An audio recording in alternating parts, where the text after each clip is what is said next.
Τον Ιούνιο του 2007, με πρωτοβουλία της Εθνικής Επιτροπής Τηλεπικοινωνιών και Ταχυδρομείων και υπό την εποπτεία της Εισαγγελίας Πρωτοδικών Αθηνών, ξεκίνησε στο κέντρο εκπομπής ημιτού μεγάλη επιχείρηση με σκοπό την απομάκρυνση των containers που φιλοξενούσαν μηχανήματα εκπομπής παράνομων ραδιοφωνικών και τηλεοπτικών σταθμών.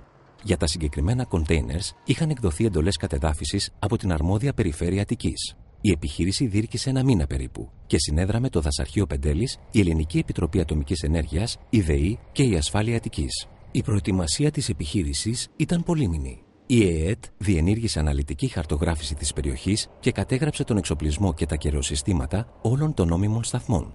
Παράλληλα, πραγματοποιήθηκαν αλλεπάλληλες αυτοψίες και μετρήσεις. Κατά την εξέλιξη μιας επιχείρησης, το τεχνικό κλιμάκιο της ΕΕΤ ανοίγει, παρουσία εισαγγελέα, το παράνομο κοντέινερ. Στη συνέχεια, ελέγχεται εξονυχιστικά ο χώρος για την ύπαρξη ηλεκτρονικού εξοπλισμού.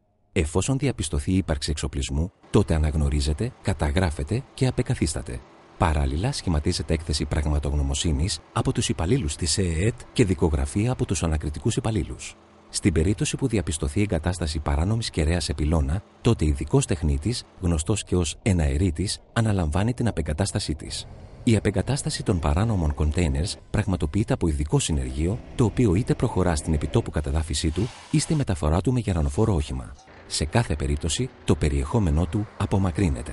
Κατά τη διάρκεια των επιχειρήσεων που πραγματοποιήθηκαν από 13 Ιουνίου μέχρι και 1 Αυγούστου 2007, κατεδαφίστηκαν και απομακρύνθηκαν συνολικά 24 containers, ενώ εντοπίστηκε και κατασχέθηκε ο εξοπλισμός 7 παράνομων ραδιοφωνικών σταθμών, 1 παράνομου τηλεοπτικού σταθμού, καθώς επίσης και 3 ζεύξεις μετάδοσης σήματος ραδιοφωνικών σταθμών. Στόχος της συντονισμένης αυτής προσπάθειας που πραγματοποίησαν οι αρμόδιοι φορείς ήταν να δοθεί οριστική λύση στο πρόβλημα του άναρχου ραδιοτηλεοπτικού τοπίου σε επίπεδο φάσματος συχνοτήτων.